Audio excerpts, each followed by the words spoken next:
Good morning everybody. మనము ఈరోజు టాపిక్లో ప్లానెట్స్ గురించి చెప్పుకుందాం.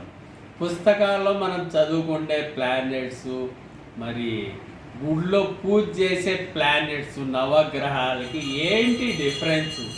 ఏమన్నా రిలేషన్ ఉందా లేదా ఒకవేళ డిఫరెన్స్ ఉంటే ఏంటి అని తెలుసుకుందాం. మన పుస్తకాల్లో చదువుకుందాం. ఇప్పుడు 8 గ్రహాలు ఉన్నాయి, మిగతాయి డ్వార్ఫ్ ప్లానెట్స్ ఉన్నాయని చెప్తారు. ఏమిటంటే సూర్యుని చుట్టూ బుధుడు, శుక్రుడు, భూమి, మార్స్, జూపిటర్, యురేనస్, నెప్ట్యూన్ అని 8 ప్లానెట్స్ ఉన్నాయి. మిగతా డ్వార్ఫ్ ప్లానెట్స్ ప్లూటో, ఏరీస్ అవి మిగతాయి ఉన్నాయని చెప్తుంది అనమాట.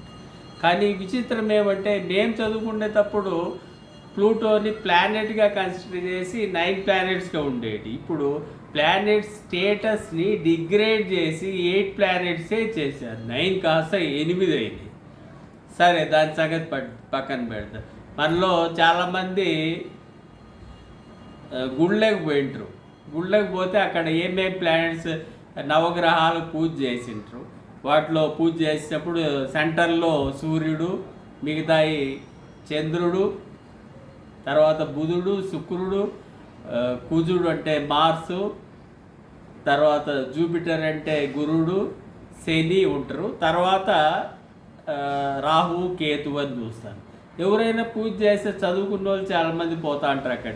ఏదిరా మనము చదువుకున్న దాంట్లో భూమి లేదు, ఇట్లా ప్లానెట్, తర్వాత కొత్త ఏదో సూర్యుడిని ఒక ప్లానెట్ అంట, అది చంద్రుడిని ప్లానెట్ అంట, అది రాహుకేతు ఏందిరా, అన్నీ కొత్త ఎన్ని ఉట్టుట్టి అనుకుంటారు. కానీ ఇక్కడ డిఫరెంట్గా ఉంటుంది అన్నమాట. ఈ ప్లానెట్స్ అనేటి మన మీద, భూమి మీద ఆకర్షణ చూపిస్తే అవే ప్లానెట్స్. భూమి కాకుండా మిగతా చూపిస్తాయి అన్నమాట. ఇవి డిస్టెన్స్ని బట్టి చూపిస్తాయి. డిస్టెన్స్ ఎలా ఉంటుందంటే, ఇప్పుడు డిస్టెన్స్ దూరం అయిపోద్ది, వాటి ప్రభావం తగ్గిపోద్ది. ఇది న్యూటన్ గురుత్వాకర్షణ సిద్ధాంతంలో ఉంటుంది. gm1m2/d². డి ఎక్కువయ్యే కొద్దీ గురుత్వాకర్షణ శక్తి తగ్గిపోద్ది అనమాట. శని తర్వాత ఉండి యురేనస్, నెప్ట్యూన్ వాటి ఆకర్షణ శక్తి తగ్గిపోతాడు. చంద్రుడు అత్యంత దగ్గరగా ఉన్నాడు కాబట్టి చంద్రుడి పైన ఉండేటి నోట్స్ కూడా ప్రభావితం చూస్తాయి. ఆ నోట్సే రాహు, కేతు.